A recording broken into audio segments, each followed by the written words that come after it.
So chapter 10 today. Let's look at that. This is called Device Discovery, Management and Maintenance. Kind of a wrap up of all the stuff you've done so far on routers and switches. And it's really more moving now towards the idea of you being a network, moving from a network technician, an engineer, onto being a manager of the network too. These are things you have to understand as a manager. I'm conscious also that we haven't got everyone here today, so I want to just put the meeting ID into the WhatsApp group. A second, please.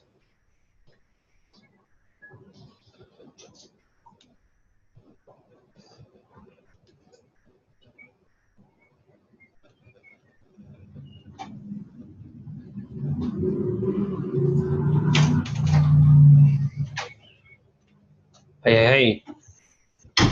Nice one, man. Just got started, actually. All right. 171-454. 454.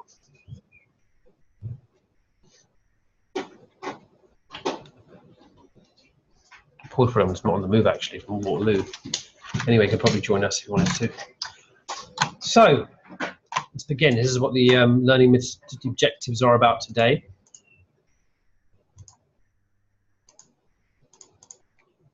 Let's find the objectives. So we're going to learn about something called device discovery, and that is how you create a topology of a network. So for example, let's say you were to join a new company, and one of the first jobs they ask you to do is we'd like you to update our network topology. So you need to be able to find out what's on the network by traversing all the trees and roots really throughout the network topology. So these are called discovery protocols we use for that. There's also something called device management, and that's how we create networking or sort of logging files for logging what's going on. And you can create a sort of a text file that this stuff dumps into, and you can look at it ongoing to see, keep an eye on the network and any kind of issues that are happening on it. Also, device maintenance, how do you do things like backups and restores of images for Cisco iOS, and how do you kind of update your licensing on a Cisco iOS too? That's chapter 10. All right, so start with this device discovery. It's 85 slides on this beast today. Oh my God. And how much of it is actually content?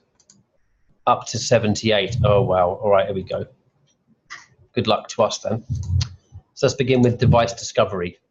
Again, this is about being a network manager and being able to see what is on the network and find your way around it.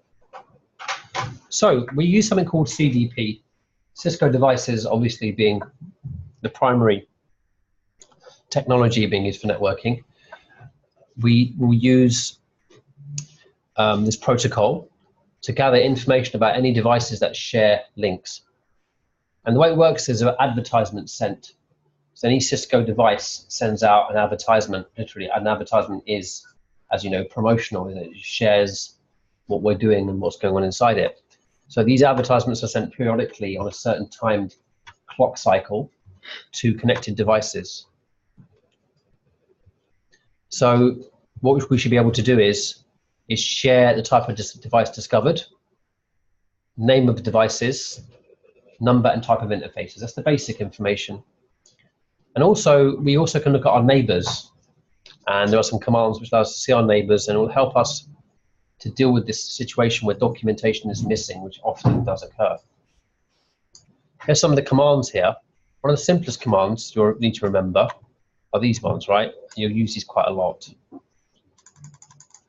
I recognize some of these. Time for you to add this to your engineering journal. They're not already in there, Betty. So here we go. Show CDP. Let's zoom this up a bit more. Show CDP will show you global information. How often the advertisements are being sent, what's the hold time value, and that are they actually enabled or not, these advertisements. Then to enable, you have to really set up CDP on an interface to make it work.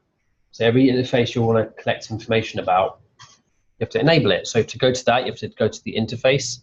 Oh look, there it is, interface gigabit Ethernet 01, CDP enable. That's the command for that. You also can disable the CDP running, but you have to do it on a global level. So you go to router config, no CDP run, globally disables it. This is exited out. Show CDP. This is showing it's not enabled. If it is enabled, you see that. If it's not, you see that. And then conf t, and then the CDP run is enabling it again. That's the global service. Yeah. Now, if you do the command called show CDP neighbors, this is one that you are going to need to use on your skills test. This will show you what's around you as a device. And here there are no neighbors at all in this example. Also, you can see if the interface has got CDP on it also, and which ones have, which ones haven't got it. You may not want CDP on all of your interfaces. Why might that be? Why don't you want CDP everywhere? What could be a reason to not have CDP enabled? You want to just have something hidden on the network, you know? Not really logging out at all, just something hidden on the network is particularly secure. Maybe a file server, be an example of that, or could be maybe a web server, like your company intranet or extranet or website could be there. You don't really want it to be too visible. So that you don't need to have every single interface visible. This shows you what has got it, what hasn't got it on this command here. Looks like to me these are all sending actually. They're all sending it every 60 seconds. All right, so what else we got here? We also have a more detailed version of it. So showed CDP neighbors when it's working. We'll show you something a little bit like this. Very handy. Sometimes a real pain trying to get this information in other ways. You've got to hover over bloody packet tracer and like wait for it to come up, right? Device ID, interface, hold time, platform, and then the port and ID of the port. That's the fast Ethernet 04, the 5 there. Port ID, position, probably what it's connected to. And there's your type of model, your WSC2960 is the type of device it is, very helpful. There's your interface information there. You see here, that's your remote port identified. That's where it's going to, right? Your link point. Remote port identified. Local port. S is for switch, because capability is an S. R is router. That's your actual platform. Very handy, isn't it? And you can get more detail as well. This is even more useful. Show CDP neighbors detail will also give you the IP version 4 address, the full Cisco platform one, the interface, the port ID, outgoing port, hold time. Also, you get the version of the Cisco IS software on that device too, which is very useful for firmware updates, and the various advertisement versions also. Yeah, pretty good, isn't it? So there you go, that's 2 bits of information that I needed.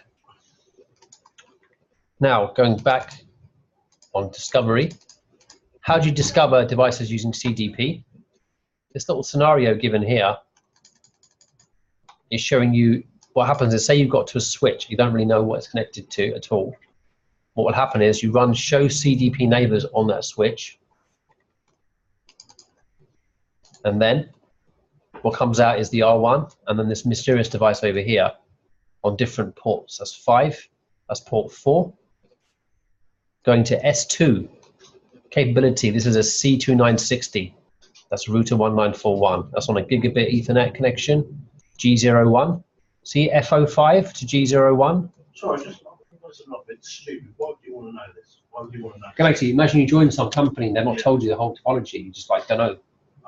And also when you're doing kind of like networking yourself, you want to see exactly which ports are working and which ones aren't, or what. If you've done a configuration, for example, like on your skill sets, you've got to configure a number of routers, yeah. So that means that you should be able to see very quickly what's happening. Is it all connecting to the right place? And sometimes the network can be very complicated and vast, and you might be out of date. The documentation might be from like 5 years ago, and it's totally not working. So really to fill missing links. It's a good routine to do on any network. Yeah. So R1 is connected via F05 to G01. That's its capability. And there's your platform there again. Here, if I do to S2, I also might want to know, is S2 got any devices on it? This tells me only S1's connected. F04, F04. Therefore, there's no more devices to discover. That's the end of the topology there. I can finish that up on that point. Okay, so a packet tracer activity appears here. This is called mapping a network using CDP for practice. I think this is a very simple task. I'm not really going to give too much attention to it, but when we do the practicals, the time we have, I'm really going to focus us on the skills test related thing, but I would recommend you do this in your own time, this particular packet tracer, one of the easier ones to do. All right, so on to the next one, LLDP overview. This is another kind of protocol for mapping a network. This is very similar to CDP, but this is vendor neutral. What does that mean? Vendor neutral discovery. Why might you want to use that?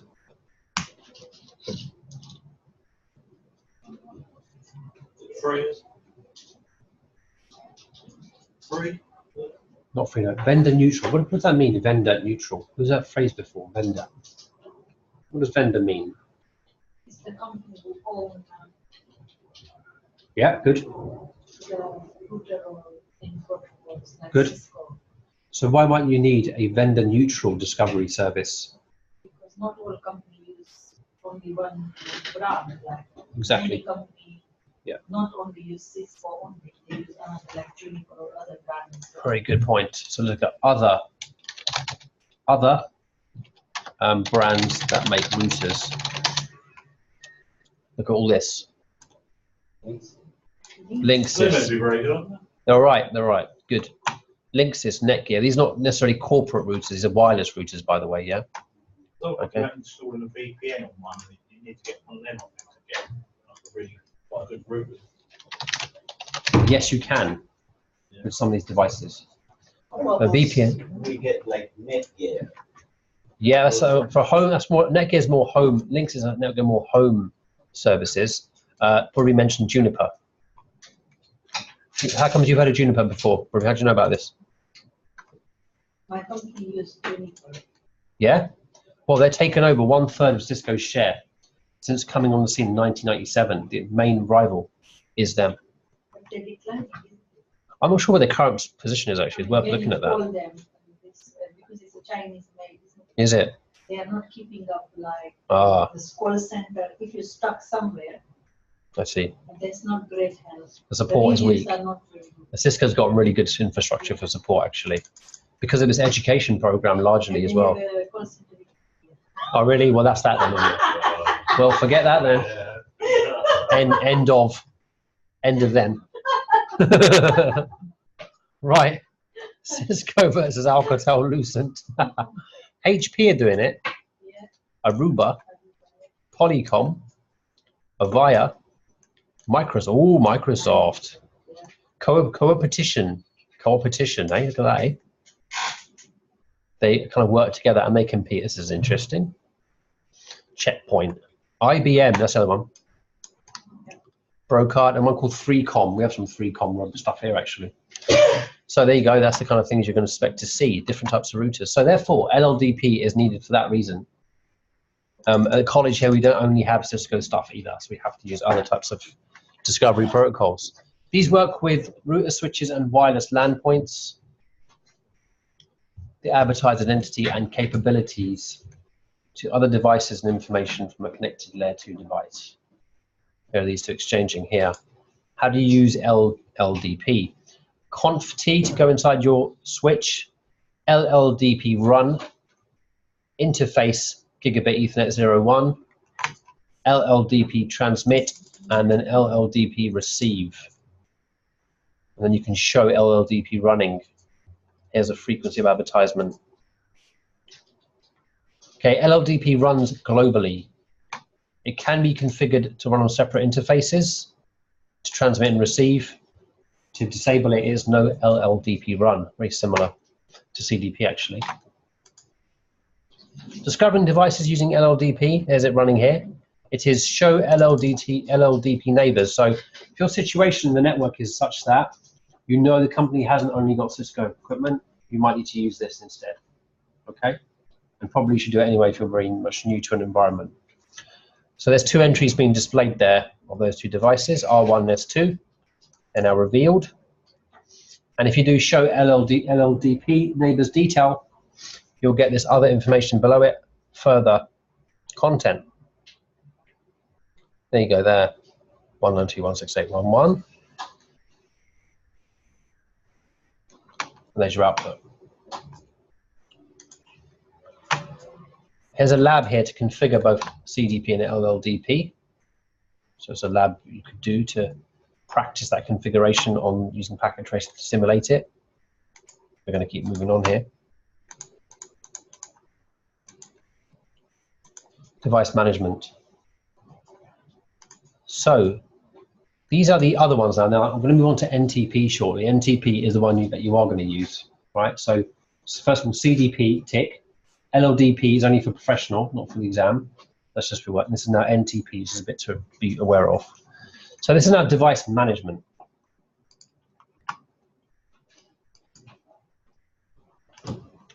Setting the system clock.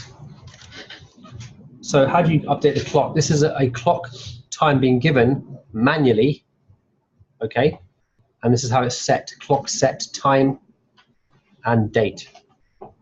This is because managing, securing, troubleshooting, and planning networks require timestamps.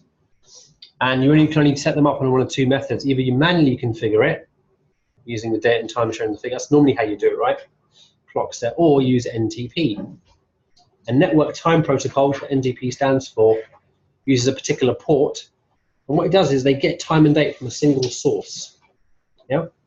So that one machine is like the kind of server of the time, and everything else is the client of the time and receives the time from that. Here's the operation now. So we have is a hierarchy. You have the sort of super clock at the top here. Authoritative time source assumes it's accurate. And working down, you have these levels. Stratum 1 connected to authority and primary. These are the primary network time standard. And these are layer 2. These network connections here are servers for all Stratum 3 devices. So here we go. These are then for whatever's closer to you is where you get your time from. That's how it works. It's got a maximum hop number, how far you can go. If you are Stratum 16, you are unsynchronized with the main clock time. Okay, that's how it works.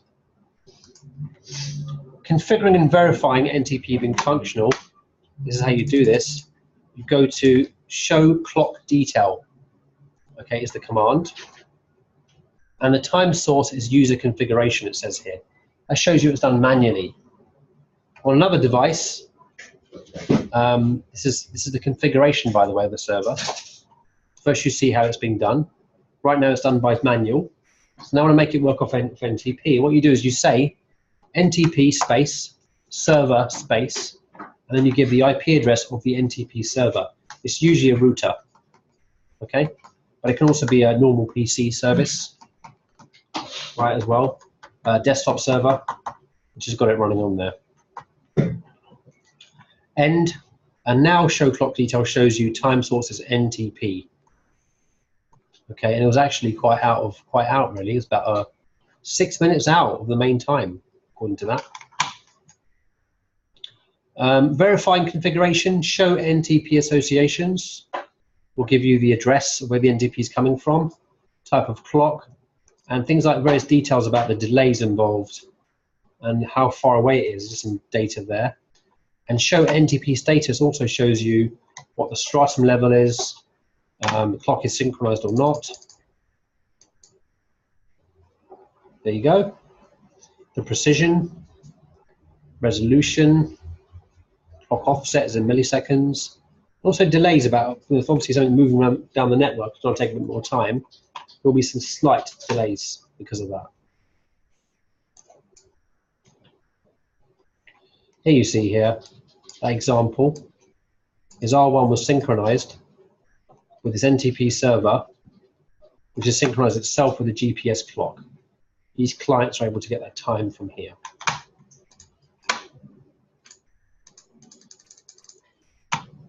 How do we configure a Stratum 3 NTP server? This is us now being able to produce a switch which also can act as a time server for something else.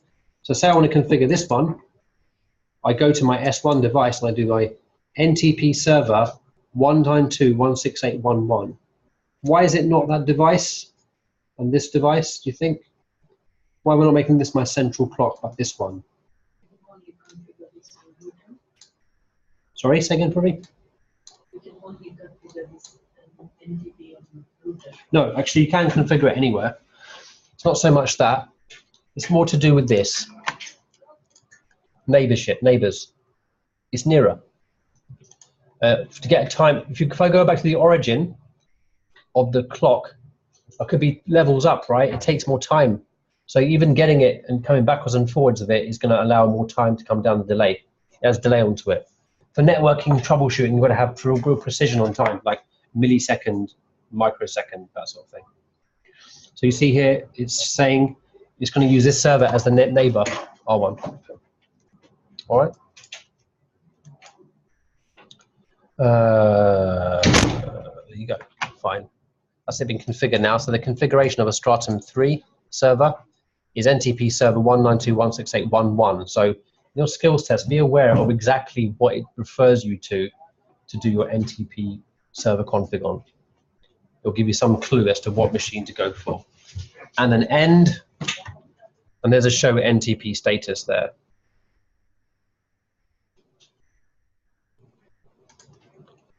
Right, this packet tracer now, configure and verify NTP. It's the one to go for, I think.